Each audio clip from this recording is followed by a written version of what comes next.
एक छोटे से गांव में एक 10 साल का बच्चा राजू रहता था। उसका कोई माँ बाप नहीं था। जब वह सिर्फ 3 साल का था, एक सड़क दुर्घटना में उसके माता पिता चल बसे। गांव के एक बूढ़े बाबा उसे अपने साथ ले आए और उसे पालने लगे। राजू बहुत सीधा, मेहनती और ईमानदार बच्चा था। वह रोज सुबह उठकर बाबा के साथ खेतों में काम करता, फिर स्कूल जाता और शाम को गांव में लोगों की छोटी मोटी मदद करके कुछ पैसे कमाता।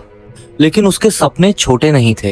राजू का सपना था एक दिन बड़ा अफसर बनकर गरीबों की मदद करना। राजू के पास पहनने को सिर्फ 2 पुराने कपड़े थे। कभी कभी स्कूल में बच्चे उसका मजाक उड़ाते, देखो फटी शर्ट वाला राजू आ गया, अरे इसके पास टिफिन भी नहीं है। लेकिन राजू चुप रहता। वो जानता था मेहनत का मजाक उड़ाने वाले लोग खुद जिंदगी में पीछे रह जाते हैं। उसके स्कूल की मास्टरनी सीमा मैडम ने एक दिन देखा कि राजू हमेशा ध्यान से पढ़ाई करता है, कभी शिकायत नहीं करता और हर टेस्ट में अच्छे नंबर लाता है। उन्होंने राजू से पूछा, बेटा तुम इतना सब कुछ झेलकर भी पढ़ते क्यों हो? राजू ने मुस्कुराते हुए कहा, मैडम मैं गरीब हूँ लेकिन सपने तो अमीर हैं।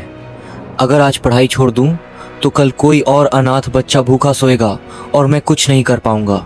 सीमा मैडम की आंखों में आंसू आ गए। राजू अब कक्षा 5 में था। वो स्कूल के सबसे तेज छात्रों में गिना जाने लगा। सीमा मैडम ने उसका नाम एक जिला स्तरीय छात्रवृत्ति परीक्षा में लिखा दिया। गांव के लोग बोले, अरे ये क्या कर रहा है, शहर के बच्चे इसे हराकर आ जाएंगे। लेकिन बाबा ने कहा, हमारा राजू मेहनती है। मेहनत से बड़ी कोई जात पात, कोई अमीरी गरीबी नहीं होती। राजू ने दिन रात एक कर दिया।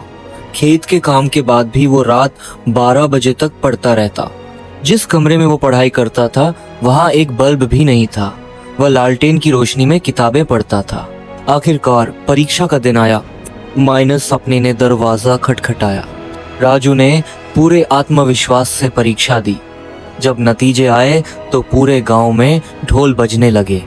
राजू पूरे जिले में पहले स्थान पर आया था।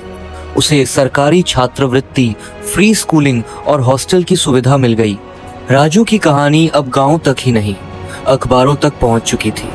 10 साल बाद समय बीत गया। राजू अब एक युवा, ईमानदार आईएएस अधिकारी बन चुका था। उसने अपने गांव के लिए फ्री स्कूल, अस्पताल और पुस्तकालय खुलवाया। बाबा बूढ़े हो गए थे और राजू ने उनका इलाज सबसे अच्छे अस्पताल में करवाया।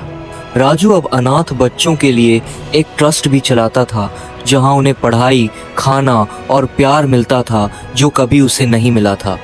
एक दिन एक पत्रकार ने उससे पूछा, राजू जी आपने इतनी ऊंचाई कैसे पाई? राजू मुस्कुराया और बोला, मुझे कोई माँ बाप नहीं मिले, लेकिन मुझे मेहनत और हौसला मिला। सपने टूटते नहीं अगर आप थक कर रुकते नहीं। मेहनत और ईमानदारी से कोई भी इंसान अपनी किस्मत बदल सकता है। हालात कितने भी बुरे क्यों ना हो, अगर इरादे सच्चे हो तो सपने जरूर पूरे होते हैं।